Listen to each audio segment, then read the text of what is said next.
10 মিনিট স্কুলের আজকের লাইভ ক্লাসে তোমাদের সবাইকে স্বাগত। আজকে আমাদের লাইভ ক্লাসের বিষয়বস্তু হচ্ছে গতি মোশন, যেটা আমরা এসএসসি সিলেবাসের উপর বেস করে দিচ্ছি। তাহলে এসএসসি সিলেবাসের উপর বেস করে যেহেতু ক্লাসটি নিচ্ছি, আমরা চিন্তা করে দেখো 9, 10 দুইটা ক্লাসের শিক্ষার্থীরা এবং এসএসসি ক্যান্ডিডেট যারা আছো, তোমাদের সবার জন্য এই ক্লাসটি প্রযোজ্য। তো তোমরা যারা এখন লাইভ ক্লাসটিতে আমাদের সাথে আছো, তোমরা দ্রুত শেয়ার করে তোমাদের ব্যাচমেট এবং জুনিয়রদেরকে জানিয়ে দাও যে গতি মোশন এই ফিজিক্সের খুব গুরুত্বপূর্ণ শুরুর দিকের একটি চ্যাপ্টার নিয়ে আমাদের লাইভ ক্লাসটি আজকে শুরু হতে যাচ্ছে। দেখো, তোমরা শেয়ার করতে করতে এবং ফ্রেন্ডদেরকে ইনভাইট করতে করতে আমি তোমাদেরকে বলে দিই আজকে আমাদের আলোচ্য টপিক গুলো কি কি হবে। আমরা আজকে কথা বলবো রাশি, স্থিতি ও গতি, দূরত্ব ও সরণ, দ্রুতি ও বেগ, ত্বরণ, গতির সমীকরণ, এসটি লেখচিত্র এবং ভিটি লেখচিত্র, এরকম বিভিন্ন জিনিস নিয়ে। তো গতি চ্যাপ্টারটা কেন এত ফান্ডামেন্টাল? গতি চ্যাপ্টারটা অনেক বেশি গুরুত্বপূর্ণ, কারণ এই চ্যাপ্টারটা না পড়ে তুমি কিন্তু সামনের চ্যাপ্টার গুলোতে আগাতে পারবে। তো তোমরা এখন আমাকে, যেহেতু এটা এসএসসি সিলেবাসের ক্লাস, আমরা অনেকদিন ধরে এসএসসি লাইভ ক্লাসের অনেক রিকোয়েস্ট পাচ্ছি, এর আগে আমরা এইচএসসি লাইভ ক্লাস করেছি। তো এই এসএসসি লাইভ ক্লাসে আমি জানতে চাই তোমরা কে কোন স্কুল থেকে আমাদের এই লাইভ ক্লাসে জয়েন করেছো, তোমরা কমেন্ট করে আমাদের জানিয়ে দাও। আসলে এইচএসসি লাইভ ক্লাসে এই প্রশ্ন জিজ্ঞেস করতে সবাই কলেজে নামে, দেখি এখন কয়টা ভিন্ন ভিন্ন স্কুলের মানুষ আমাদের লাইভ ক্লাসে জয়েন করেছে। তোমাদের কমেন্ট আমি কিছুক্ষণের মধ্যেই পড়ে ফেলবো, ততক্ষণে তোমরা লিখে দাও তোমরা কে কোন জায়গা থেকে এবং কোন স্কুল থেকে আমাদের লাইভ ক্লাসে জয়েন করেছো। তাহলে আর ডিলে না করে আমি আজকে আমাদের প্রথম টপিকে চলে যাই। তাহলে রাশি কি? আসলে আমরা জানি ভৌত জগতে যা কিছু পরিমাপ করা যায়, যাকে আমরা মাপতে পারবো, তাই হলো একটা রাশি। ঠিক আছে? এই যে রাশি, অনেকগুলো রাশি আছে। ধরো তোমাকে আমি বললাম এই বোর্ডের দৈর্ঘ্যটা আমাকে মেপে দাও, তাহলে তুমি কি করবে? একটা স্কেল নিয়ে এই বোর্ডের দৈর্ঘ্য মেপে দিবে। তো বোর্ডের দৈর্ঘ্য মাপতে কি তোমার আর কোনো কিছুর প্রয়োজন হয়েছে? না। তুমি এই বোর্ডের দৈর্ঘ্য মেপে দেখলে ধরো 7 মিটার, তাহলে 7 মিটার লম্বা একটা এই বোর্ডের দৈর্ঘ্য আছে। কিন্তু তোমাকে আমি এই প্রশ্ন করলাম যে এই বোর্ডের তুমি আয়তন মেপে দাও, তাহলে তোমার কি করা লাগবে? তোমার এই বোর্ডের দৈর্ঘ্য নেওয়া লাগবে, তোমার এই বোর্ডের প্রস্থ নেওয়া লাগবে এবং এই বোর্ডের উচ্চতা মাপা লাগবে। তাহলে তিনবার তোমার তিনটা ভিন্ন ধরনের দৈর্ঘ্য মাপতে হলো, তারপর এতে গুণফলই হলো তোমার আয়তন। তার মানে আয়তন ক্যালকুলেট করার জন্য তোমার তিনবার দৈর্ঘ্য মাপতে হলো বা অন্য একটা রাশির সাহায্য নিতে হলো। এই যে এমন যেসব রাশি যাদের কোনো ধরনের সাহায্য লাগে না, যাদের নিজেদেরকে কমপ্লিটলি এক্সপ্রেস করার জন্য বা সম্পূর্ণরূপে প্রকাশ করার জন্য অন্য কোনো রাশির সাহায্য লাগে না, সেই সকল রাশিকে আমরা বলি মৌলিক রাশি। তো এবং যে ধরনের রাশিগুলো অন্য কোনো রাশির উপর ডিপেন্ড করছে, এগুলো হচ্ছে মৌলিক রাশি ছাড়া অন্য যে রাশিগুলো আছে। এই যে মৌলিক রাশি, সায়েন্টিস্টরা বিভিন্ন ক্যালকুলেশন করে দেখেছেন যে আমাদের টোটাল 7টি মৌলিক রাশি রয়েছে। তো এই 7টি মৌলিক রাশি কি কি সেটা দেখার জন্য তোমরা কমেন্ট করে আমাকে জানিয়ে দাও যে তোমরা কোন কোন মৌলিক রাশি সম্পর্কে জানো। এই কমেন্টে আমাকে জানিয়ে দাও 7টি মৌলিক রাশির মধ্যে কোন কোন মৌলিক রাশি তোমরা জানো। আমি এর মধ্যে তোমাদের কমেন্ট করে ফেলি যে কে কোথা থেকে আমাদের ক্লাসে। ওয়াও, আমাদের ক্লাসে এখন কারেন্টলি 800 জন স্টুডেন্টের একটা ক্লাসে আমরা ক্লাস করছি। This is a very big class number. তো দেখি প্রথমেই আমার চোখে পড়ছে আইমান ভাইয়া বলছেন, Ayman from 10 minute school. Welcome to Ayman ভাইয়া, we hope you enjoy our class. তোমাদের ম্যাথস এর টিচার 10 মিনিট স্কুলের আওয়ান আফিয়াস ভাইয়া বলেছে ঢাকা বিশ্ববিদ্যালয় থেকে লাইভ ক্লাসে অংশগ্রহণ করছে। ওয়েরাব আইডিয়াল রেসিডেন্সিয়াল থেকে, আফিয়া আছে বিকারনেসা থেকে, তাসিন আছে কেপিবি স্কুল এন্ড কলেজ থেকে, বাপ্পি আছে দোলেশ্বর আদর্শ হাই স্কুল থেকে। এরপরও কমেন্ট করেছে সাইফুল, ইনায়া এডওয়ার্ড কলেজ, তারপর ডিজিটাল আইল্যান্ড মহেশখালী থেকে। ওয়াও, ডিজিটাল আইল্যান্ড থেকেও কেউ আমাদের ক্লাস করছে। অনেকে অনেক জায়গা থেকে কমেন্ট করেছে, চিটাগাং কলেজের স্কুল থেকেও আছে। তো আশা করছি এই যে আমাদের এতজন মিলে আমরা লাইভ ক্লাসটিতে জয়েন করেছি, আমরা এই লাইভ ক্লাসটি খুব ভালো মতো, আমাদের এখন 1000 viewers currently. So I hope যে আমি 1000 ভিউয়ার্স এর লাইভ ক্লাস খুব ভালো মতো নিতে পারি এবং তোমরা খুব মজা করে এত সহজ একটা চ্যাপ্টার সহজেই শিখে ফেলতে পারো। তাহলে তোমাদের কাছে আমার প্রশ্ন ছিল যে 7টি মৌলিক রাশি আছে, সেই মৌলিক রাশিগুলো কি কি? তোমরা যারা যারা যতগুলো মৌলিক রাশির নাম জানো আমাকে কমেন্টে জানিয়ে দাও। আচ্ছা, এই যে রাশি নিয়ে আমরা কথা বলছি, রাশি দুই ধরনের হয়, একটা হলো স্কেলার রাশি এবং একটা হলো ভেক্টর রাশি। নাম থেকে কিছুটা আঁচ করা যেতে পারলেও আমরা প্রথমে কথা বলে নেই স্কেলার রাশি নিয়ে। স্কেলার রাশি আসলে কি? এই যে আমরা কিছুক্ষণ আগে যে দৈর্ঘ্যের উদাহরণটা ব্যবহার করলাম, এই দৈর্ঘ্য মাপতে গিয়ে আমাদের জাস্ট একটা মান লেগেছে। আমি বলেছি তোমাদেরকে যে ধরো 7 মিটার দৈর্ঘ্যের একটা বোর্ড আমাদের কাছে আছে, তাহলে শুধুমাত্র একটা মান দিয়ে আমরা যে দৈর্ঘ্য রাশিটা সেটা সম্পূর্ণভাবে প্রকাশ করতে পারছি। তাহলে যখন যে কোনো রাশিকে আমরা শুধুমাত্র তার মান দিয়ে সম্পূর্ণভাবে প্রকাশ করতে পারি, সেসব রাশিকে আমরা বলে থাকি স্কেলার রাশি। তাহলে প্রথমে আমাদের রাশির একটা টাইপ করে ফেললাম, সেটা হলো স্কেলার রাশি। এখন ধরো আমি তোমাকে বললাম তোমার বডি টেম্পারেচার তুমি আমাকে মেপে দেখাও, বা ধরো তোমার হাতে একটা গরম চায়ের মগ আছে, তোমরা কারা কারা চা খেতে পছন্দ করো, জানো চা অনেক গরম হয়, তো এই চায়ের যদি আমি টেম্পারেচার মেপে দিতে বলি, তাহলে তুমি আমাকে একটা মান দিবে। এই মান দিয়ে আমি আন্দাজ করতে পারবো যে তার তাপমাত্রা কিরকম। তাহলে এই তাপমাত্রাও তার মানে একটা স্কেলার রাশি। এরকম বিভিন্ন ধরনের স্কেলার রাশি রয়েছে। তো স্কেলার রাশির পরে আমরা যেটা জানতে চাই সেটা হলো ভেক্টর রাশি। ভেক্টর রাশি বলতে আমরা কি বুঝছি?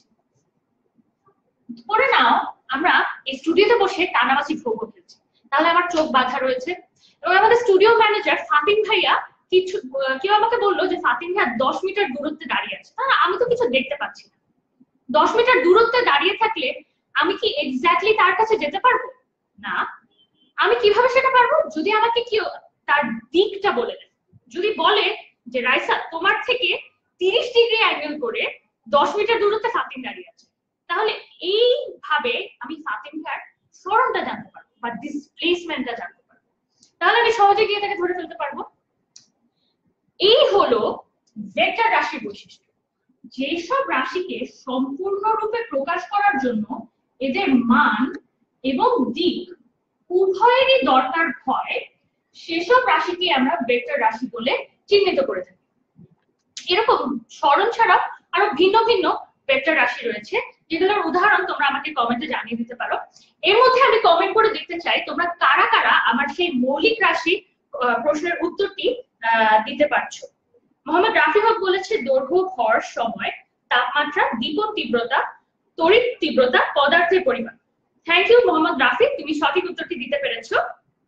আর ইমন জিজ্ঞেস করেছে s equals ut plus half at square discuss হবে কিনা। হ্যাঁ, অবশ্যই এটা ডিসকাস হবে আমাদের গতির সমীকরণ এই সেকশনটাতে। আয়মান ভাইয়া বলেছেন awesome class there Raisa Shamma, thank you very much Ayman ভাইয়া। আচ্ছা, নাসির কমেন্ট করেছে এইসব তো ইজি। ইজি হলো ব্যাপারটা তুমি হয়তো বা পড়ে এসেছো, যারা পড়ে আসেনি বা যাদের খুব ভালো মতো পড়া হয়নি তাদের জন্য এটা কিন্তু খুব ফান্ডামেন্টাল বিষয়, যাতে তারাও পড়ে বলতে পারে অন্য কাউকে এটা তো ইজি। আচ্ছা, তাহলে আমরা স্কেলার রাশি আর ভেক্টর রাশি সম্পর্কে জেনে নিলাম। স্কেলার রাশি সম্পূর্ণরূপে প্রকাশ করার জন্য আমাদের শুধু মান লাগে, এবং ভেক্টর রাশি সম্পূর্ণরূপে প্রকাশ করার জন্য আমাদের মান এবং দিক উভয়ই লাগে। এখন তোমাদের কাছে তোমাদের যে সৃজনশীল প্রশ্নের ব্যবস্থা, তোমাদের যে 2 মার্কের একটা কোয়েশ্চেন আসে, সেই 2 মার্কে আসার খুবই প্রচলিত একটা প্রশ্ন নিয়ে এখন আমরা আলোচনা করব। সেটা প্রশ্নটা হলো, আমি আস্তে বলছি, তোমার প্রশ্নটা খুব মনোযোগ দিয়ে শুনবে, বড় দেখে আমি বোর্ডে লিখছি না। স্কেলার রাশিকে বীজগাণিতিক নিয়মে বা অ্যালজেব্রার নিয়মে যোগ করা যায়, কিন্তু ভেক্টর রাশিকে যোগ করা যায় না অ্যালজেব্রার নিয়মে। তাহলে বীজগাণিতিক নিয়ম অনুযায়ী যোগটা কি? ধরো একটা স্কেলার রাশি নিয়ে আমি চিন্তা বললাম, দুইটা জায়গায় দুটো ভিন্ন ভিন্ন রাস্তার কথা আমি বললাম। ধরো একটা জায়গায় একটা রাস্তা হলো 4 কিলোমিটার এর দৈর্ঘ্য রাস্তার, এবং আরেকটা জায়গায় আরেকটা রাস্তার দৈর্ঘ্য হলো 3 কিলোমিটার। তাহলে যদি তোমাকে আমি প্রশ্ন করি যে দুটো রাস্তার মোট দৈর্ঘ্য কত, তাহলে তুমি সহজেই জাস্ট দুটোকে যোগ করে বলে দিতে পারবে 7 কিলোমিটার। এটাই হলো আমাদের অ্যালজেব্রার নিয়মের যোগ বা বীজগাণিতিক নিয়ম অনুযায়ী যোগ। এই 4 যোগ 3 7 কিলোমিটার হলো মোট রাস্তার, দুটি রাস্তার মোট দূরত্ব বা দৈর্ঘ্য। এখন চলে আসো একটা ভেক্টর রাশি। আর ভেক্টর রাশি কি? ভেক্টর রাশি হলো ধরো ডিসপ্লেসমেন্ট বা সরণ, যে একটা নির্দিষ্ট দিক বরাবর অবস্থানের পরিবর্তনকে আমরা সরণ বা ডিসপ্লেসমেন্ট বলে থাকি। এটা নিয়ে আমরা বিস্তৃত আলোচনা একটু পরে করব, আগে এই প্রশ্নের উত্তরটা দিয়ে রাখি। দেখো এই যে চিত্রটি আমরা দেখছি, এখানে ধরে নিলাম তুমি এই বিন্দুতে দাঁড়িয়ে আছো, এই বিন্দুতে দাঁড়িয়ে থেকে তুমি এ থেকে বি বিন্দুতে গেলে, এ থেকে বি বিন্দুতে দূরত্ব বা এই জায়গার দূরত্ব হলো 4 কিলোমিটার। এ থেকে বি বিন্দুতে ট্রাভেল করার পর তুমি তাহলে তোমার মোট দূরত্ব অতিক্রান্ত দূরত্ব কত? 4 কিলোমিটার। তোমার সরণ কত?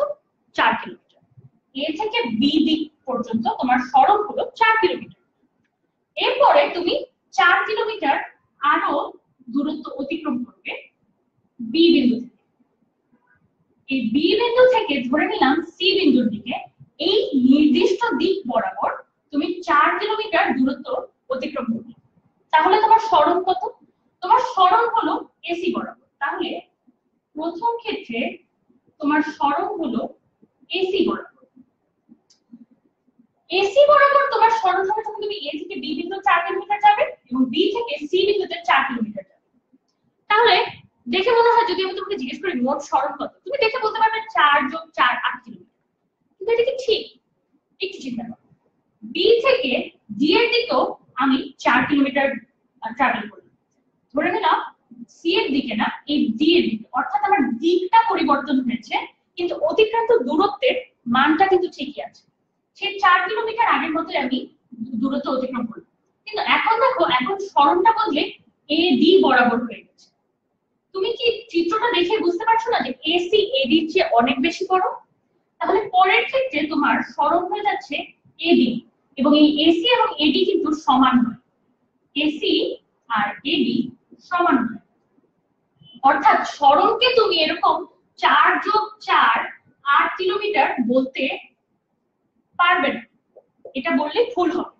তাহলে আমরা দেখে নিলাম যে স্কেলার রাশি যেটা ছিল দূরত্ব, রাস্তার দূরত্ব মাপতে বললে স্কেলার রাশিকে অ্যালজেব্রার নিয়মে আমরা 4 যোগ 3 7 কিলোমিটার সহজেই বলে দিতে পারছি। কিন্তু ভেক্টর রাশিকে যোগ করার জন্য আমাদের জ্যামিতিক নিয়ম লাগবে। আমরা অ্যালজেব্রার নিয়ম অনুসারে 4 যোগ 4 8 কিলোমিটার বলে ফেলতে পারবো।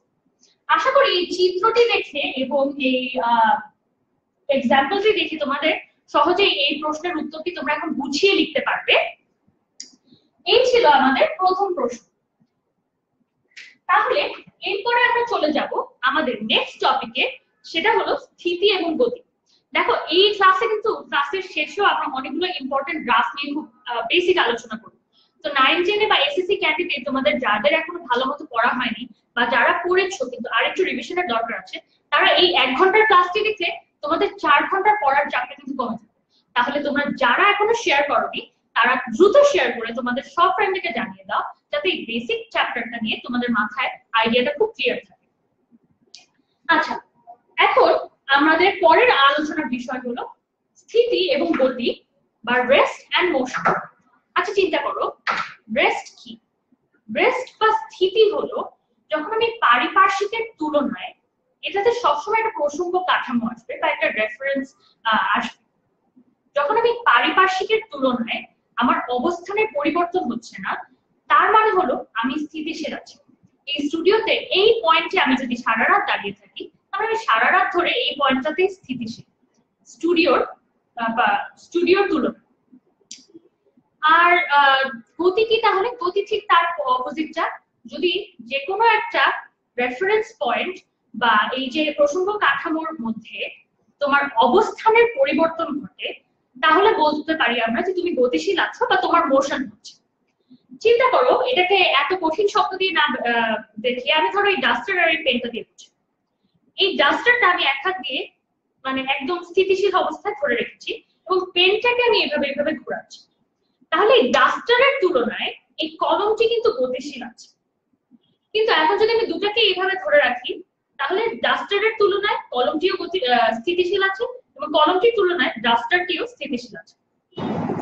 আসলে পরম স্থিতি বা পরম গতি বলে কিছুই নেই।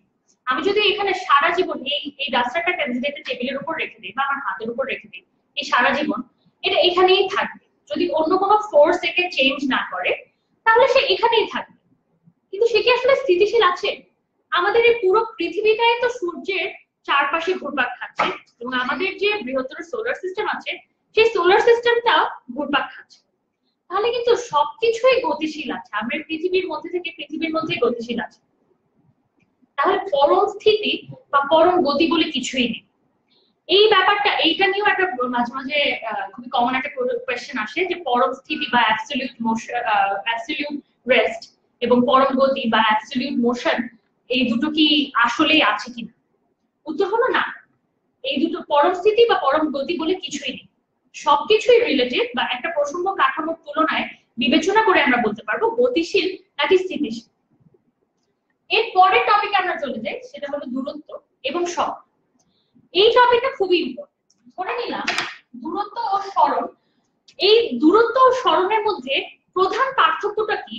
যারা এই টপিকটাকে খুব ইজি বলছেন, যারা জানো তারা দ্রুত কমেন্ট করে আমাকে জানিয়ে দাও, যাতে আমি তোমাদের কাছ থেকে জেনে যেতে পারি এর পার্থক্য। দূরত্ব এবং সরণ অথবা ডিসটেন্স এন্ড ডিসপ্লেসমেন্ট।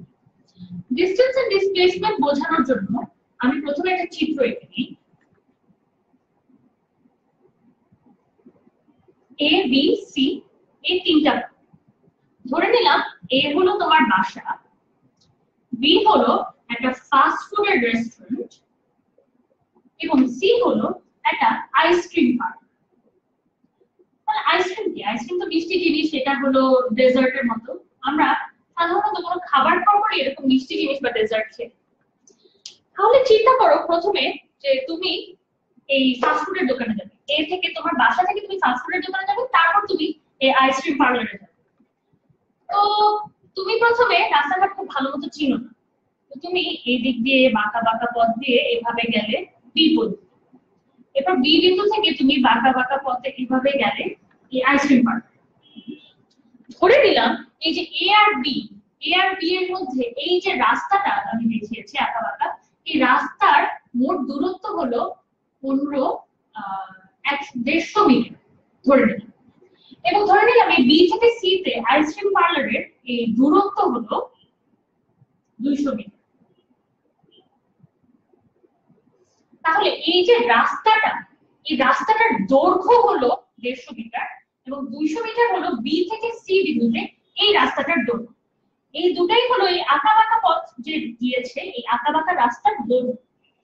তাহলে আমি যদি তোমার কাছে জানতে চাই তুমি যে রাস্তা দিয়ে এসেছো সেই রাস্তা বরাবর তোমার বাসার থেকে তুমি কতটুকু দূরত্ব অতিক্রম করেছো, তাহলে তুমি তো এই রাস্তার যে দৈর্ঘ্য, এই দুটো দৈর্ঘ্য দিয়ে তুমি আমাকে বলবে যে তুমি মোট দূরত্ব অতিক্রম করেছো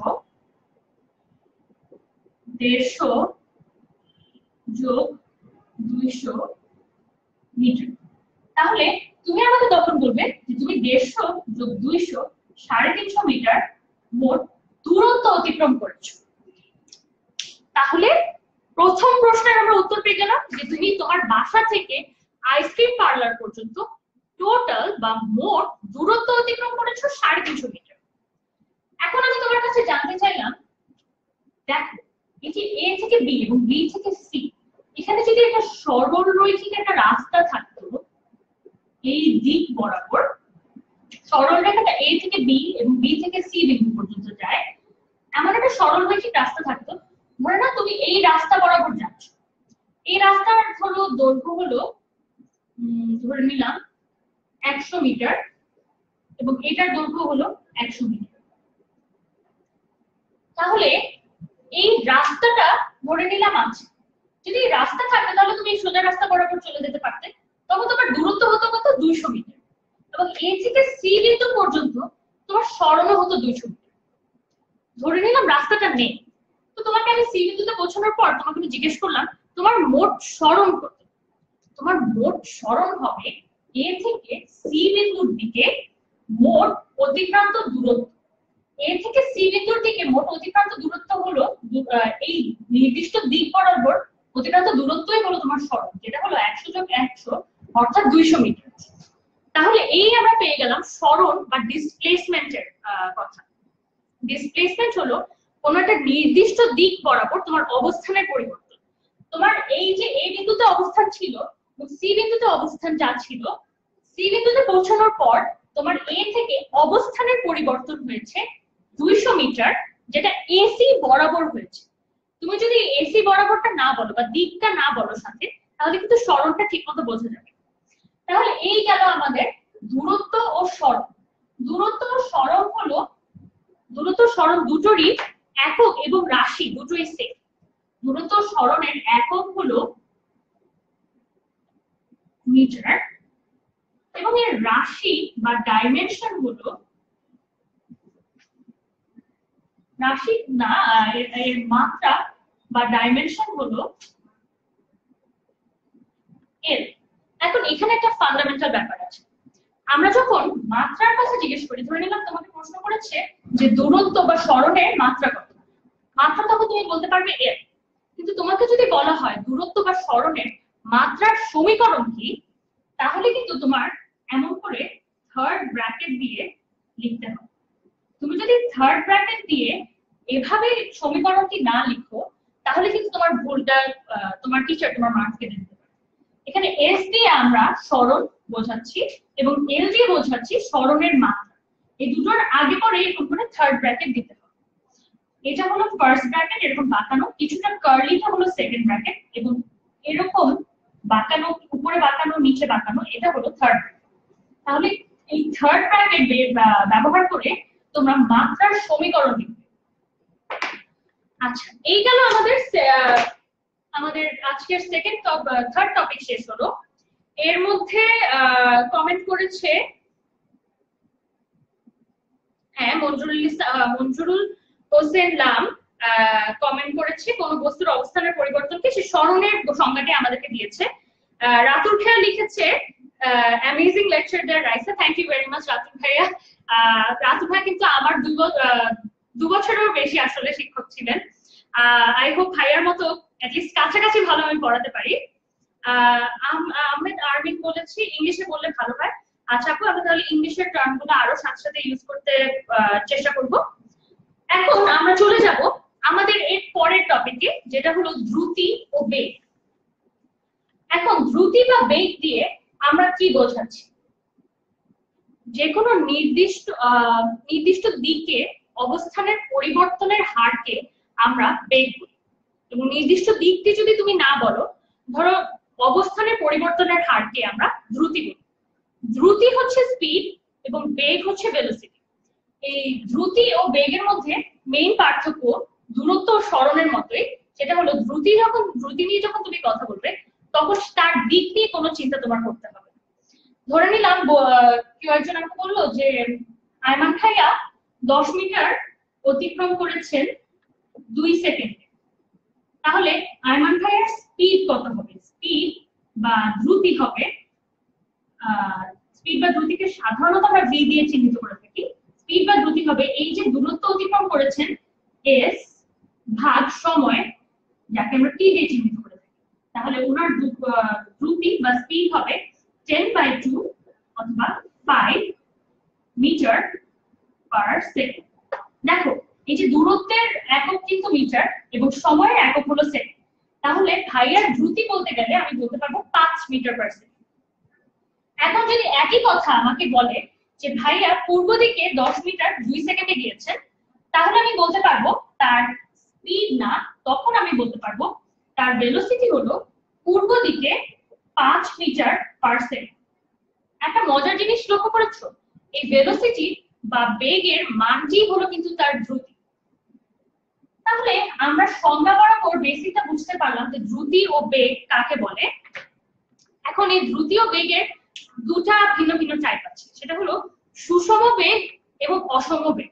সুষম দ্রুতি বা অসম দ্রুতি, যদি কোনো বস্তু এই যে যতক্ষণ সে গতিশীল আছে, সেই বস্তুর গতিশীল থাকার সময় অবস্থানের পরিবর্তনের হার যদি না বদলায়, তাহলে তাকে আমরা বলতে পারবো যে এই বস্তুর সুষম বেগ রয়েছে, অর্থাৎ তার বেগের মান সময়ের সাথে কোনো পরিবর্তন হচ্ছে না, সে একক সময়ে একই দূরত্ব অতিক্রম করছে।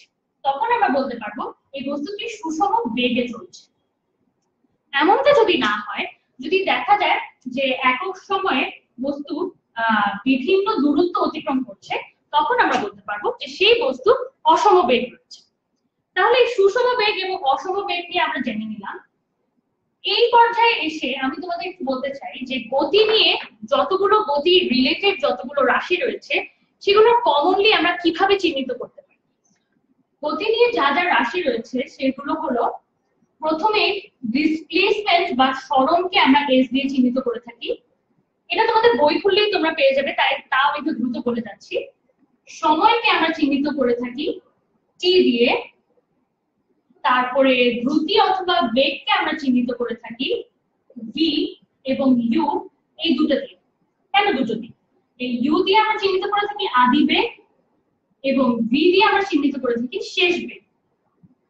যে কোনো একটা গাড়ি স্টার্ট করার সময় তার যে বেগ থাকে এবং শেষ করার সময় যে বেগ থাকে তা কিন্তু গাড়ির গতি শেষ করার সময় যে বেগ থাকে তা কিন্তু সবসময় সমান হয়।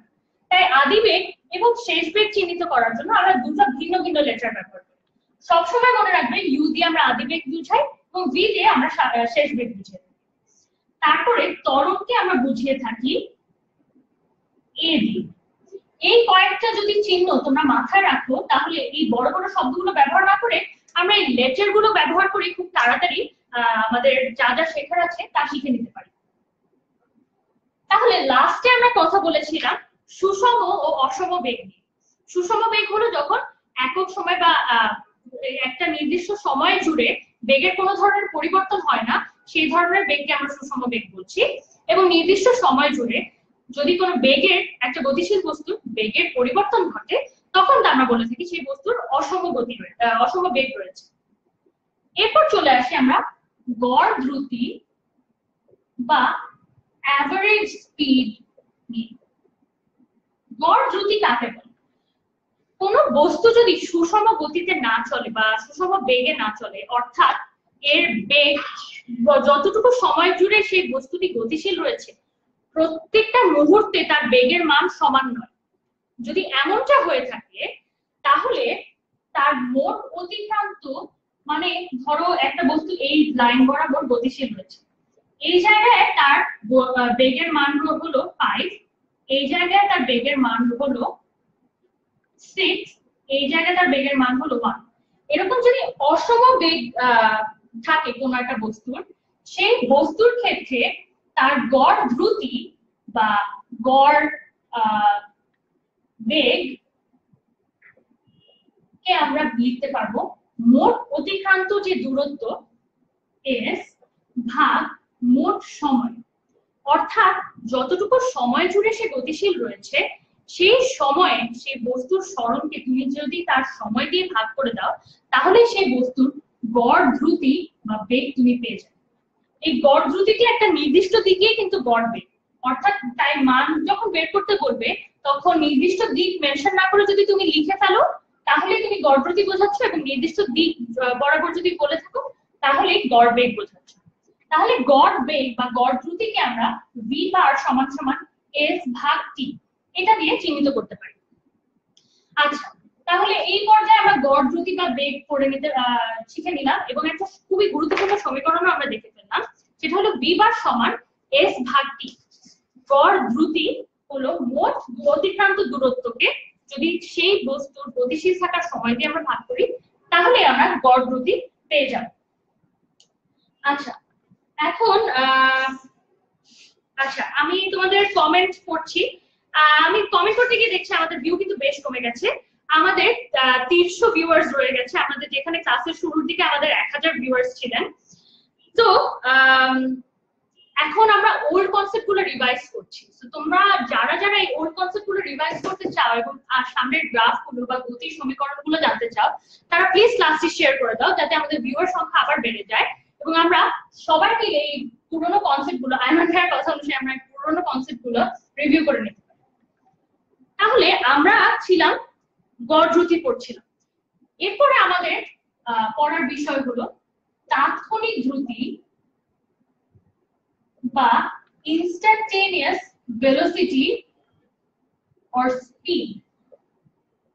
তাৎক্ষণিক দ্রুতি বা তাৎক্ষণিক বেগ। আচ্ছা, তাৎক্ষণিক বেগ বলতে আমরা কি বোঝাচ্ছি? ধরে নাও তোমার একটা বস্তু, একটা গাড়ি টোটাল 40 মিনিট সময় জুড়ে গতিশীল রয়েছে। এখন তোমাকে আমি কোয়েশ্চেন করলাম যে ঠিক 26 মিনিট সময়ে এই বস্তুর বেগ কত ছিল। যদি 26 মিনিটে আসলে ওই বস্তুর বেগ যদি প্রতি মিনিটে বা একক সময় বা কিছু সময় পর পর পরিবর্তন করতে থাকে সেই বস্তুর বেগের, তাহলে তার অসমবেগ রয়েছে। এখন আমি যদি এর গড় বেগ বের করি, তাহলে গড় বেগ ধরো আমার আসলো, গড় বেগের মান ধরে নিলাম 5 মিটার পার সেকেন্ড। এখন এই গড় বেগের মানে কি, এই টোটাল 40 মিনিট সময় জুড়ে গড়ে প্রত্যেক সেকেন্ডে সেই বস্তুটি 5 মিটার দূরত্ব অতিক্রম করেছে। এটাই আমি বোঝাচ্ছি গড় বেগের মানটি দিয়ে। কিন্তু তাৎক্ষণিক বেগ, এই 26 মিনিট সময়টাতে এক্স্যাক্টলি সেই সময়ে তার বেগ কত ছিল, সেটাই হলো সেই বস্তুর তাৎক্ষণিক বেগ। এই তাৎক্ষণিক বেগটি হলো কিন্তু একটা নির্দিষ্ট সময়ে এই বস্তুর আসল বা ট্রু বেগ। এই ট্রু ভেলোসিটি বা ট্রু বেগ বের করার জন্য আমাদের কি করতে হবে, আমাদের ঠিক এই বরাবর, এই সময় বরাবর অল্প কিছুটা সময়ের ব্যবধানে অতিক্রান্ত দূরত্ব বের করতে হবে। সেই অল্প কিছুক্ষণ সময়ের ব্যবধানে অতিক্রান্ত দূরত্ব থেকে যদি আমরা সেই অল্প সময়ের ব্যবধান দিয়ে ভাগ করতে পারি, তাহলে আমরা পেয়ে যাব তাৎক্ষণিক দ্রুতি। তাহলে এই তাৎক্ষণিক দ্রুতি বের করার জন্য এই যে যদি তোমাকে 26 মিনিট সময় বা 26 মিনিট বরাবর ওই সময় তার তাৎক্ষণিক বেগ কত ছিল সেটা যদি তোমার কাছে জানতে চাওয়া হয়, তাহলে তার ঠিক কিছুক্ষণ আগে এবং কিছুক্ষণ পর পর্যন্ত কতটুকু টোটাল সে দূরত্ব অতিক্রম করেছে, এইটুকু সময়ের ব্যবধানে সেই দূরত্বকে তুমি ততটুকু সময় দিয়ে ভাগ করলেই তুমি তাৎক্ষণিক দ্রুতি বা তাৎক্ষণিক বেগ পেয়ে যাবে। একটা নির্দিষ্ট দিকে তাৎক্ষণিক দ্রুতি কিন্তু সেই বস্তুর তাৎক্ষণিক বেগ। তাহলে এইটাতে আমরা চলে আসলাম দ্রুতি এবং বেগ, এই কনসেপ্টের শেষ করে ফেললাম। এখন একটা খুব ইম্পর্টেন্ট কনভার্সন আমি তোমাদের দেখাতে চাচ্ছি, সেটা হলো কিলোমিটার পার আওয়ার থেকে মিটার পার সেকেন্ড। কেন অনেক সময় না অনেক সহজ প্রশ্ন দিয়ে দেয়, কিন্তু প্রশ্নে যে কোনো একটা বস্তুর বেগকে কিলোমিটার পার আওয়ার এই এককে দিতে পারে। দেখো বেগ কি, বেগ হলো দূরত্ব ভাগ সময়, তাই না? এটাই আমরা দেখেছি। দূরত্বের একক কিন্তু দূরত্ব বা সরণের একক মিটার, কিলোমিটার, এগুলো যে কোনো এসআই ইউনিট অনুযায়ী আমরা এম ব্যবহার করি বা মিটার ব্যবহার করি, কিন্তু কিলোমিটার দিয়েও কিন্তু সাধারণত প্রকাশ করা হয়ে থাকে। এবং টি যে সময়, এই সময়টাকে আমরা সাধারণত সেকেন্ডে প্রকাশ করে থাকি এসআই সিস্টেম অনুযায়ী, কিন্তু অনেক সময় এটাকে ঘন্টায় বা আওয়ারেও প্রকাশ করা হয়ে থাকে। তাহলে প্রশ্নে ধরো তোমাকে বলে দেওয়া থাকলো যে একটা বস্তু 36 কিলোমিটার পার আওয়ারে যাত্রা করছে এবং কিছু দূর যে তারপর তোমার তার ত্বরণ বা অন্য কোনো মান বের করতে হবে। মোট কথা হলো এই প্রশ্ন থেকে তোমার এই কিলোমিটার পার আওয়ারকে মিটার পার সেকেন্ডে নিতে হবে। সেটা তুমি কিভাবে করতে পারবে? আমরা জানি 1 কিলোমিটার সমান 1000 মিটার, তাহলে 36 গুণ 1000 ভাগ, আমরা জানি 1 ঘন্টায় 60 মিনিট, আবার 1 মিনিটে 60 সেকেন্ড, তাহলে 1 ঘন্টায় 60 গুণ 60 সেকেন্ড। তাহলে এটাকে তোমরা 60 গুণ 60 অর্থাৎ কিলোমিটারকে মিটারে নিলাম এবং ঘন্টাকে বা আওয়ারকে আমরা সেকেন্ডে নিলাম। তাহলে এই ক্যালকুলেশনটা তোমরা একটু ক্যালকুলেটরে করে আমাকে কমেন্টে অ্যানসারটা জানিয়ে দাও। এটাই ছিল আমাদের কিলোমিটার পার আওয়ার থেকে মিটার পার সেকেন্ডের কনভার্সন। এই কনভার্সনটা খুব বেসিক, কিন্তু অনেকে কনভার্সন না পারায় ম্যাথ ভুল করে দিয়ে আসতে পারে। অবশ্যই খেয়াল রাখবে প্রশ্নে কিলোমিটার পার আওয়ার দেওয়া আছে নাকি মিটার পার সেকেন্ড দেওয়া আছে। এখন আমরা চলে যাব ত্বরণ এবং মন্দন। ত্বরণ কাকে বলে? ত্বরণ বা অ্যাক্সেলারেশন হলো কোনো একটা নির্দিষ্ট দিকে একক সময়ে বেগের পরিবর্তন। ধরে নিলাম বস্তুটি সুষম বেগে চলছে, বস্তুটি অসম বেগে বা নন ইউনিফর্ম ভেলোসিটিতে চলছে, তাহলে তার বিভিন্ন সময় বেগের মান ভিন্ন ভিন্ন থাকবে, অর্থাৎ তার বেগের পরিবর্তন করছে। সে যখন গতিশীল আছে তার বেগের পরিবর্তন করছে। এই একক সময়ে বেগের পরিবর্তনকেই আমরা ত্বরণ বলছি, বা বেগের পরিবর্তনের হারকে আমরা ত্বরণ বলি। এই ত্বরণকে আমরা এ দিয়ে চিহ্নিত করে থাকি। এর একক হলো মিটার পার সেকেন্ড স্কয়ার এবং এর মাত্রা বা ডাইমেনশন হলো LT ইনভার্স 2। আচ্ছা, তাহলে আমরা দেখে নিলাম ত্বরণ কাকে বলে এবং ত্বরণের একক এবং মাত্রা কি। এই ত্বরণও কিন্তু দুভাবে হতে পারে, সেটা হলো সুষম ত্বরণ বা অসম ত্বরণ। সুষম ত্বরণ কি? যখন একটা বস্তুর কোনো নির্দিষ্ট দিকে বেগের পরিবর্তনের হারটা সমান থাকছে সেটাকেই আমরা সুষম ত্বরণ বলে থাকি। এর একটা উদাহরণ হতে পারে অভিকর্ষজ ত্বরণ।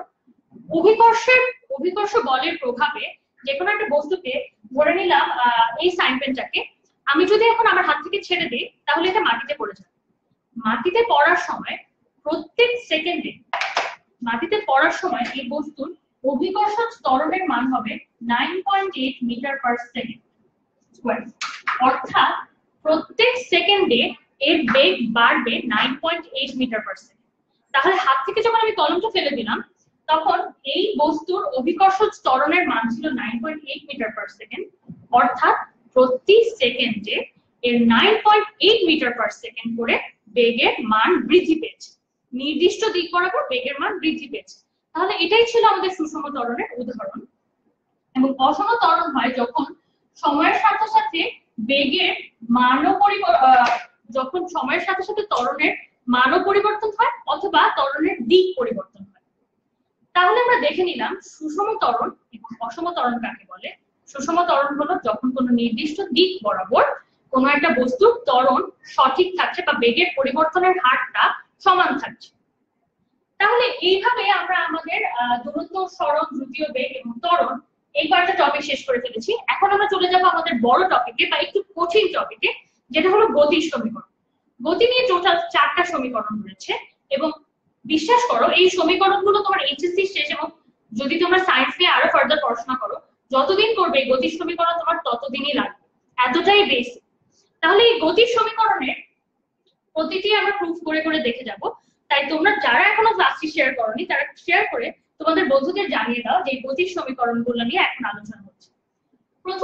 প্রথম গতির সমীকরণ হলো v = u + at। এই সমীকরণটি কিভাবে এসেছে? আমরা যে ত্বরণ নিয়ে কথা বলেছি, আমরা বলেছিলাম যে বেগের পরিবর্তনের হারটি আমরা ত্বরণ বলছি।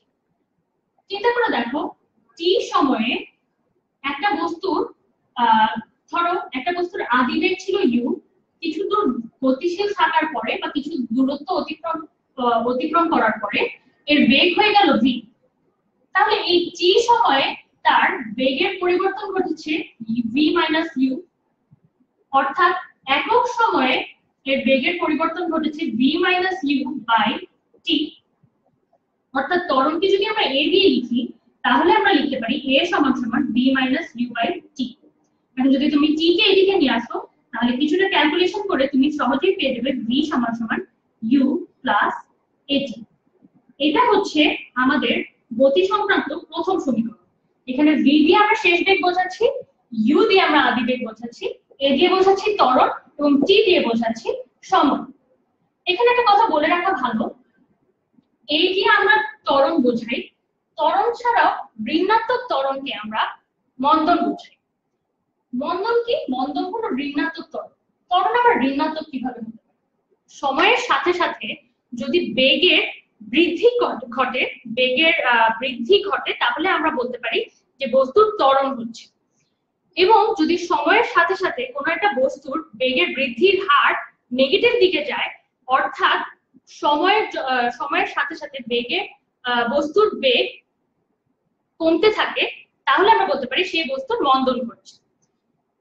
একটা বস্তুর মন্দন যদি আমরা বলে থাকি যে একটা বস্তুর ত্বরণ হলো -5 মিটার পার সেকেন্ড স্কয়ার, তার মানে আমরা বুঝতে পারি প্রতি সেকেন্ডে সেই বস্তুর বেগ কমছে 5 মিটার পার সেকেন্ড এই হার। অর্থাৎ -5 মিটার পার সেকেন্ড স্কয়ার হলো তার ত্বরণ। কিন্তু যদি তুমি বোঝাতে চাও বা এই বস্তুর মন্দন কত, তাহলে কিন্তু এই মাইনাস সাইনটা তোমার বুঝে যেতে হবে, কারণ মন্দন ত্বরণের ঠিক উল্টো। তাই যখন আমরা এটাকে ত্বরণ বলে চিহ্নিত করছিলাম তখন আমরা বলতে পারছিলাম যে এটা -5 মিটার পার সেকেন্ড। কিন্তু যদি আমরা বলি 5 মিটার পার সেকেন্ড স্কয়ার হলো এই বস্তুর মন্দন, তখন আমরা এই বস্তুর মন্দন 5.5 মিটার পার সেকেন্ড স্কয়ার, এই কথা থেকে বুঝে যেতে পারি যে প্রতি সেকেন্ডে 5 মিটার পার সেকেন্ড করে এই বস্তুর বেগ কমছে। তাহলে এভাবে আমরা পেয়ে গেলাম আমাদের প্রথম সমীকরণ, যেটা ছিল v = u + at। এখন আমরা চলে যাব আমাদের দ্বিতীয় সমীকরণে। এই দ্বিতীয় সমীকরণটি হলো, প্রথমে সমীকরণটি উপরে আমি লিখে নেই, s সমান সমান u plus v by 2 into t।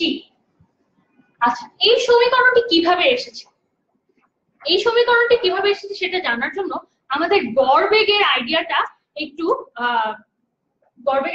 মনে করে দেখতে হবে। আমরা গড় বেগ নিয়ে কি বলেছিলাম? গড় বেগ নিয়ে বলেছিলাম যে যদি একটা বস্তু সুষম গতিতে না থাকে বা তার যদি অসম গতি থাকে বা অসম বেগ থাকে, তাহলে তার মানে একটা সময় জুড়ে প্রত্যেকটা সেকেন্ডে তার বেগ সমান নেই, তাহলে সেই বস্তু গড় বেগ যদি আমরা ভি বার দিয়ে চিহ্নিত করে থাকি, গড় বেগের সমীকরণটি আমরা পেয়েছিলাম s ভাগ t, যেখানে s দিয়ে আমরা বুঝিয়েছিলাম মোট অতিক্রান্ত দূরত্ব বা সরণ। মোট অতিক্রান্ত দূরত্বটা নির্দিষ্ট দিকে বা সরণ। s দিয়ে আমরা বুঝিয়েছিলাম সরণ এবং t দিয়ে আমরা বুঝিয়েছিলাম সময়। এই ছিল আমাদের গড় বেগ বা গড় দ্রুতি। আচ্ছা, গড় যে কোনো কিছু একটা গাণিতিক গড় করতে গেলে বা অ্যারিথমেটিক মিন করতে গেলে আমরা কিন্তু, যেমন এখানে গড় বেগ করতে গেলে আমরা এর গড়টা গাণিতিক গড়টাই নিয়ে ফেলতে পারি, যেটা হলো এর আদি বেগ যোগ শেষ বেগের মান ভাগ 2। তাহলে আমরা পেয়ে গেলাম একটা বস্তুর ক্ষেত্রে দুই ভাবে আমরা তার গড় বেগকে প্রকাশ করতে পারি। এখন যেহেতু এই দুটোই সমান গড় বেগের বা v বারের, তাহলে আমরা লিখতে পারি s by t equal to u plus v by 2। অর্থাৎ t কে যদি আমরা ডান পাশে নিয়ে যাই তাহলে আমরা লিখতে পারি s equals u plus v by 2 into t। এখানে তাহলে এভাবেই আমরা পেয়ে গেলাম গড় বেগের আইডিয়া থেকে বা গড় দ্রুতির আইডিয়া থেকে আমরা পেয়ে গেলাম s equals u plus v by 2 into t। এই ছিল আমাদের দ্বিতীয় সমীকরণ। আবার যেহেতু একটা একটা সমীকরণ শেষ হওয়ার পর আমি সেই সমীকরণটি এখানে লিখে ফেলব, u plus v by 2 into t। আচ্ছা, এরপরে আমরা চলে যাব আমাদের তৃতীয় সমীকরণে। সেই তৃতীয় সমীকরণটা হলো s equals ut plus half a t square. এই হলো আমাদের তৃতীয় সমীকরণ। এখন তৃতীয় সমীকরণে আমরা কিভাবে যাব? তৃতীয় সমীকরণে যাওয়ার আগে আমরা আবার একটু গড় বেগের আইডিয়াটা দেখে নেই। গড় বেগের আইডিয়াতে আমরা দেখেছিলাম কি, v বার বা গড় বেগ সমান সমান s ভাগ t।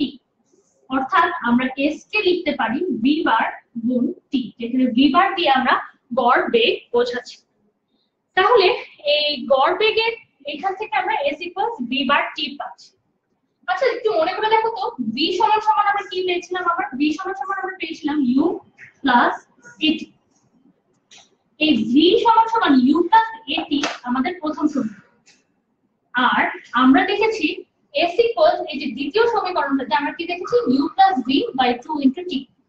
এই দ্বিতীয় সমীকরণে v এর জায়গায় যদি তুমি এই প্রথম সমীকরণের v এর মানটা ব্যবহার করো, অর্থাৎ u প্লাস v এই জায়গায় যদি তুমি u প্লাস at লিখে দাও ভাগ 2 ইনটু t, তুমি এরকম একটা জায়গা পাচ্ছ।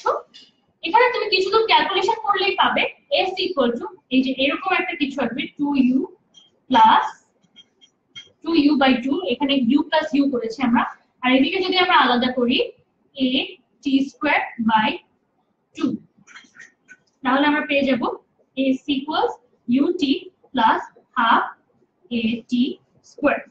এই সূত্রটার প্রমাণ খুব গুরুত্বপূর্ণ, কারণ এই সূত্রটার প্রমাণ তোমাদের বইয়ে ডিরেক্টলি দেওয়া নাই, এর আগের দুটো দেওয়া আছে, এটা ঠিকমতো দেয়া। তাই তোমরা এই প্রমাণটি একটু দেখে নাও, যাতে পরীক্ষায় দিলে এই প্রমাণটা তোমরা সহজেই লিখে ফেলতে পারো। তাহলে আমাদের তৃতীয় সমীকরণ ছিল s equals ut plus half a t square. এখন আমাদের চলে আসি আমরা ফোর্থ এবং শেষ সমীকরণে, যেটা ছিল v square equal to u square plus 2as। এটা হলো আমাদের চতুর্থ এবং ফাইনাল সমীকরণ। এই সমীকরণটি ব্যবহার করতে গিয়ে আমরা আবার একটু প্রথম সমীকরণের দিকে তাকাই। প্রথম সমীকরণে আমরা পেয়েছিলাম v সমান সমান u প্লাস at। এখান থেকে আমরা লিখতে পারি v মাইনাস q সমান সমান at, অথবা t সমান সমান v minus u by a। এই ছিল আমরা প্রথম সমীকরণ থেকে সময় বের করার একটা সমীকরণ বের করে নিলাম। আচ্ছা চিন্তা করে দেখো আমরা কি বলেছি একটু আগে, s সমান সমান v বার ইনটু t না, যেখানে v বার কি বলছি আমরা, গড় বেগ। তাহলে এই গড় বেগকে আমরা কিভাবে লিখেছিলাম, গড় বেগকে আমরা লিখেছিলাম v প্লাস u বাই 2 এভাবে, এবং এই যে t আছে এই গড় বেগকে আমরা লিখলাম v plus u by t, এবং t যে সময়টা আছে এই t কে আমরা মাত্রই এই প্রথম সমীকরণ থেকে পেলাম v by minus u by a।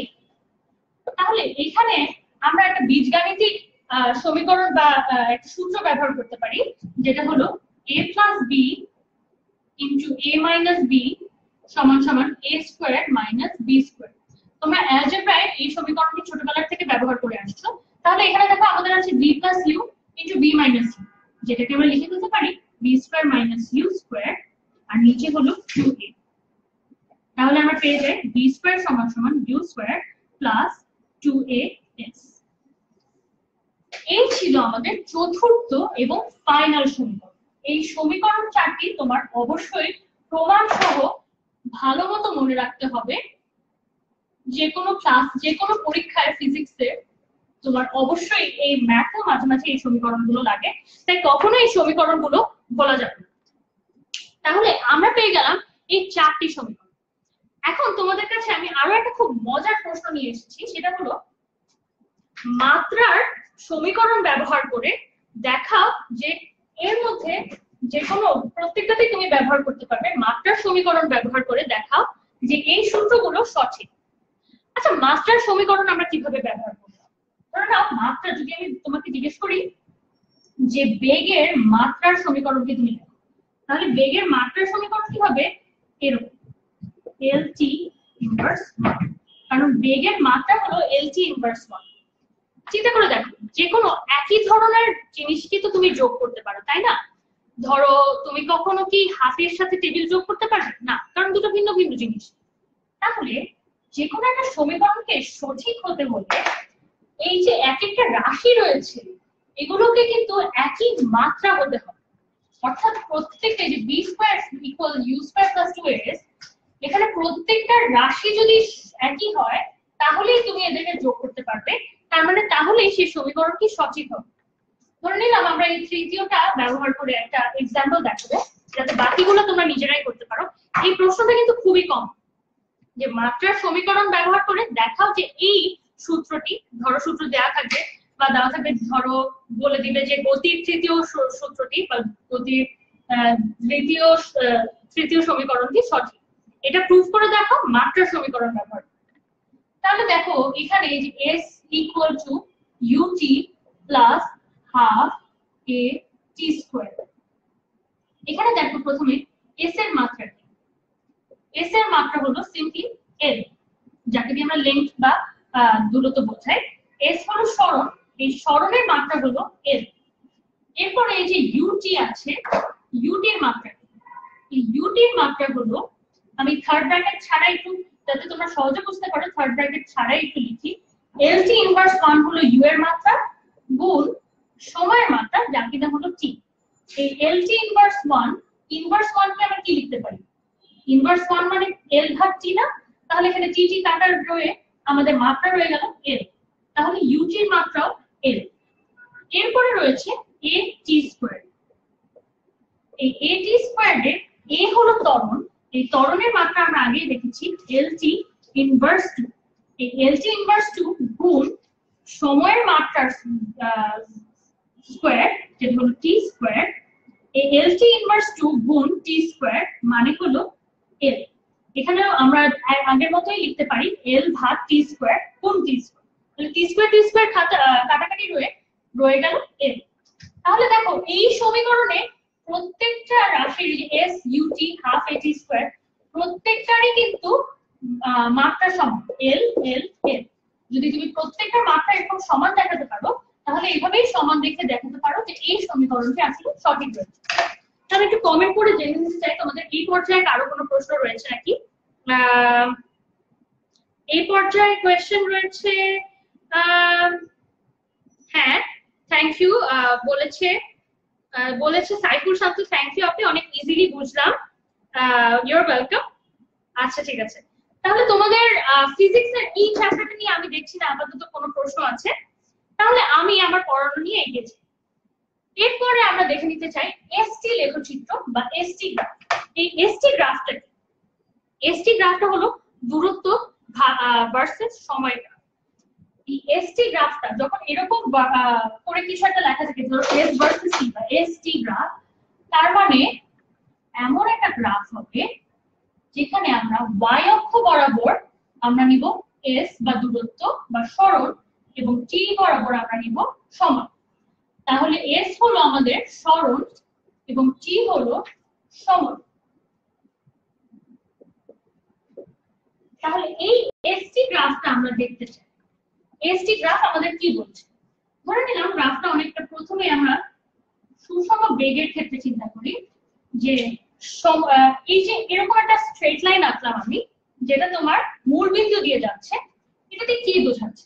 ধরে নিলাম এইটা হলো 0, এখানে হচ্ছে 0 সময়, এটা হলো 2, এটা হলো 4, এটা হলো 6। তোমার কাছে এই গ্রাফটি দিয়ে আমি জিজ্ঞেস করলাম যে আচ্ছা বলো তো আমাকে 4 মিটার সময়ে এই বস্তুর সরণ কত? এই বস্তুটি, যে বস্তুটি গতিশীল রয়েছে, তার গতির গ্রাফ আমি বা গতির লেখচিত্র আমি এঁকেছি। আমি তোমার কাছে প্রশ্ন করলাম 4 এই টিটাকে বা সময়টাকে আমরা সেকেন্ড দিয়ে আসলে চিহ্নিত করছি এবং সরণকে আমরা মিটার দিয়ে চিহ্নিত করছি। তাহলে আমি তোমার কাছে প্রশ্ন করলাম 4 সেকেন্ড সময় তার সরণ কত? তাহলে তুমি কি করবে? এই 4 সেকেন্ড এই 4 বরাবর এই গ্রাফের উপর একটা লম্ব আঁকবে এবং এইখান থেকে এইটার গ্রাফটি যেই বিন্দুতে ক্রস করেছে সেই বিন্দু থেকে তুমি y অক্ষ বরাবর আরেকটা লম্ব আঁকবে। y অক্ষ বরাবর লম্ব এঁকে এই y অক্ষকে যেই জায়গায় ছেদ করেছে, ধরে নিলাম এটা হলো এই, এখানে মান হলো 10, এই 10ই হলো সেই বস্তুর 4 সেকেন্ড সময় সরণ। তাহলে 4 সেকেন্ড সময় সেই বস্তুর সরণ হলো 10 মিটার। এটাই হলো তোমার প্রশ্নের উত্তর। এখন তোমাদেরকে আমি আরেকটু কমপ্লিকেটেড একটা গ্রাফ এঁকে দেখাই। ধরে নিলাম এসটি গ্রাফি বা দূরত্ব সময় গ্রাফি আমরা আঁকছি।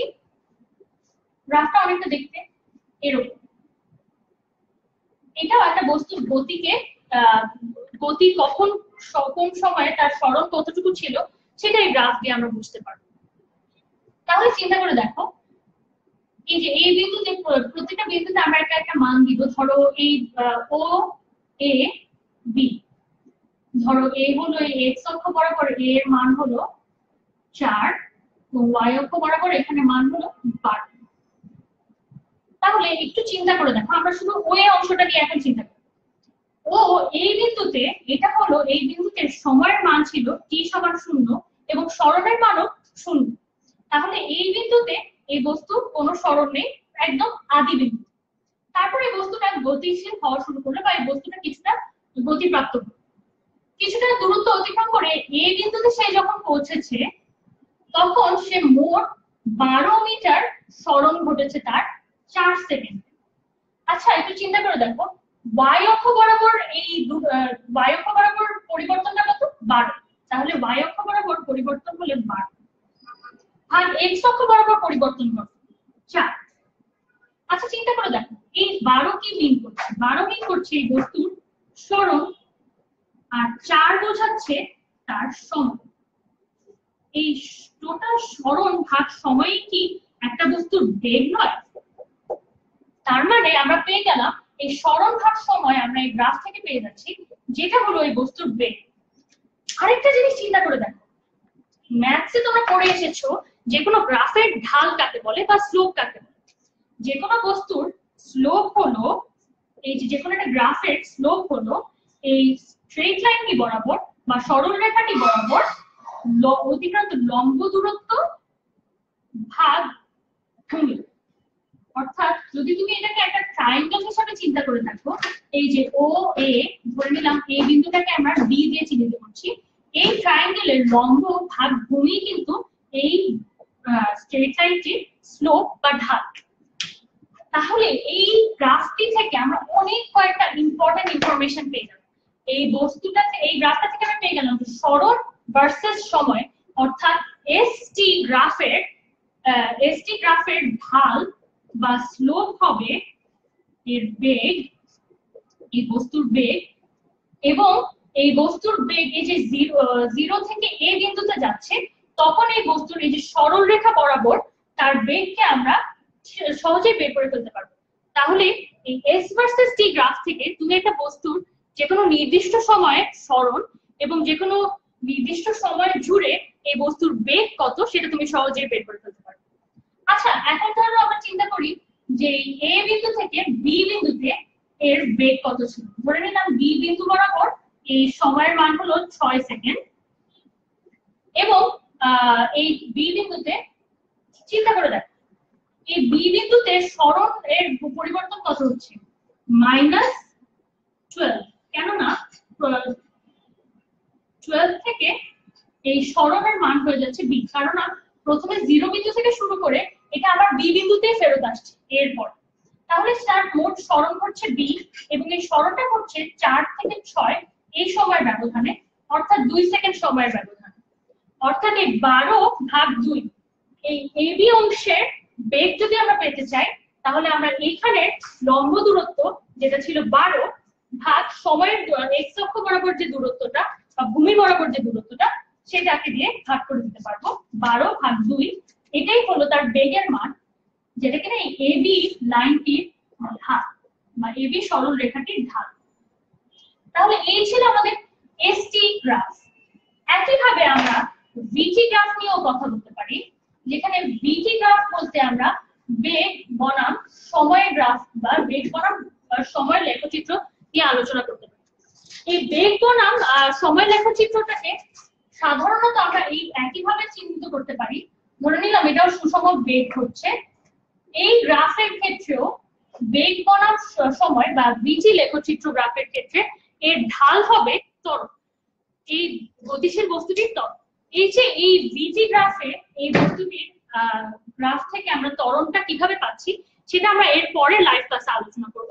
এবং এই দুই ধরনের গ্রাফ সুষম বেগের ক্ষেত্রে এবং অসম বেগের ক্ষেত্রে ভিন্ন ভিন্ন ধরনের গ্রাফ, এবং এই ভিন্ন ভিন্ন ধরনের গ্রাফ থেকে কিভাবে ঢাল বের করতে হয় এবং কিভাবে ভিন্ন ভিন্ন গ্রাফের প্রশ্নের সমাধান দেওয়া যায় সেটা আমরা এর পরের ক্লাসে আলোচনা করব আরো বিস্তারিত। তাহলে এই ক্লাসে আমরা এই বেসিক কনসেপ্ট গুলো জেনে নিলাম। এর পরের ক্লাসে আমরা পড়ন্ত বস্তুর ক্ষেত্রে গতির বিভিন্ন সমীকরণ কিভাবে কাজ করে সেটা জেনে নিব। এবং তোমাদের খুব মজার মজার কিছু অঙ্ক রয়েছে, সেটা হলো বাঘ একটা হরিণকে চেজ করছে, সেই ধরনের অঙ্কগুলো খুবই প্রচলিত, যেগুলোতে কিভাবে ত্বরণের মান তুমি বের করবে, কোন সময় বাঘটা গিয়ে হরিণটাকে ধরতে পারবে সেইগুলো বের করবে, সেই ধরনের বিভিন্ন মজার ম্যাথ নিয়ে আমরা আলোচনা করব। তো সেই মজার ম্যাথ বোঝার জন্য তোমাদের এই যে কনসেপ্ট গুলা এবং এই যে 4টা আমরা সমীকরণ পড়েছিলাম, এই 4টা সমীকরণ খুব ভালো মতো পড়ে নিতে হবে। তাই এই কনসেপ্ট গুলো একটু রিভিউ করে আশা করি 9টার লাইভ ক্লাসের জন্য তোমরা সবাই রেডি থাকবে। তোমাদের সবাইকে 9টার লাইভ ক্লাসে দেখার জন্য আমন্ত্রণ, 9টার লাইভ ক্লাসে দেখার জন্য আমন্ত্রণ রইল। যে ক্লাসে আমরা ম্যাথ এবং গ্রাফ নিয়ে অনেক বিস্তারিত আলোচনা করব। তাহলে সবাই ভালো থেকো এবং 9টায় আমাদের আবার দেখা হচ্ছে।